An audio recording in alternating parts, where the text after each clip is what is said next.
I refer to him as Chris, my drunkard worker.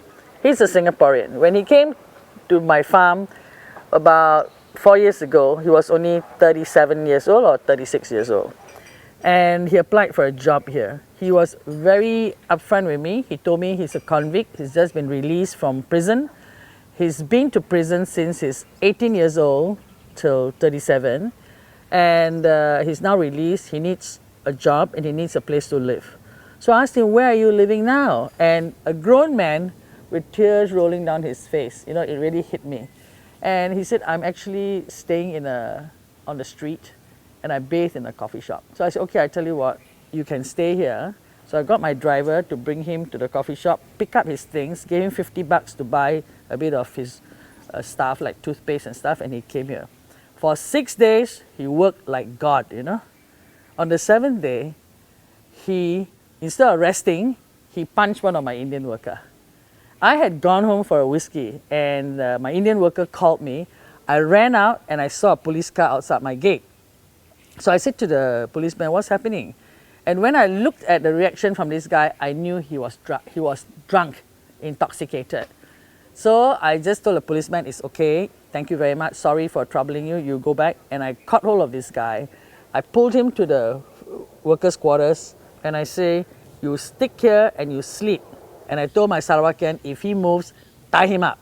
Of course, my husband was petrified because my husband, unlike me, he's not a warrior, he's a lover. So next morning I came out and I said to him, come here now, sit down, tell me what is actually your problem. And he said, I'm a drunkard. So he's been going in and out in jail for drink. Then, to make a long story short, you know, we tried to rehabilitate him, blah, blah, blah. He doesn't listen to it and all that. Now, he's out of prison again. For the 18th time, he's been in there for 9 months. He's impregnated another woman, right, who was living in a rubbish center. They are cleaning the condominium. And he has put her in jail apparently for 7 years because she's a drug addict. And this little baby, like we need another little baby, is being looked after by the woman's sister. Okay? So now this poor drunkard worker of mine called me. I invited him. He came to my Chinese New Year's party. He's absolutely clean, etc. Because for 9 months of no drinking, he's a bit reformed. But he has no place to stay. Right? So he has gone to HDB. I wrote to a minister and he's very good. He got the HDB to call. And it's sad that I have to disturb a minister for something so simple as housing a drunkard.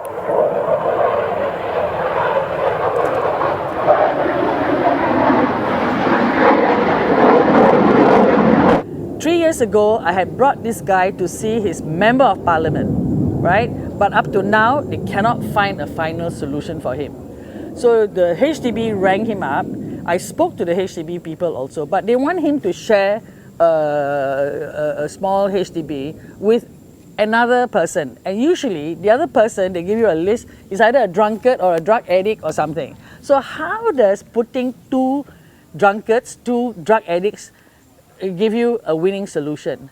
Right? He probably end up killing this guy. Now, the beautiful part of it, IMH has given him a letter to say that he suffers from, he has an anger management problem, hence he cannot work. He cannot work, right? So if he cannot work and he needs to share a flat with somebody and he cannot work, how does this guy pay for his living? It's bizarre. So up to now, he's still hanging around the street, right? Like a dog, no home. Right? And he calls me up because I'm the only person that is keeping him away from drinking now. Because he calls me up and he calls me mother. And he said, Mother, I'm keeping my promise. I'm not drinking. I said, very good. Right? So the IMH doesn't want to put him in IMH because they say it's too depressive for him. So he goes and sits in Harbourfront. And now our policemen have got this new toy, you know, this camera. Comes up to him and clicks his photograph. So he says, why are you clicking my photograph for? You're intruding into my space, etc. Next thing you know, he'll punch the policeman and the whole cycle starts again. Now, who is going to understand that people like that need a sheltered workshop, right? I have said this to one minister, give me $1 million, 8 policemen, retired policemen, an old building, and by the end of the year, you'll fill up with drunkards, gamblers, and drug addicts, right? But nothing is being done. How am I going to end this poor guy's misery? The next time he comes, should I put him in my compost heap and keep him there forever? Or shall I send him to the minister's office? Because obviously, the member of parliament cannot help him.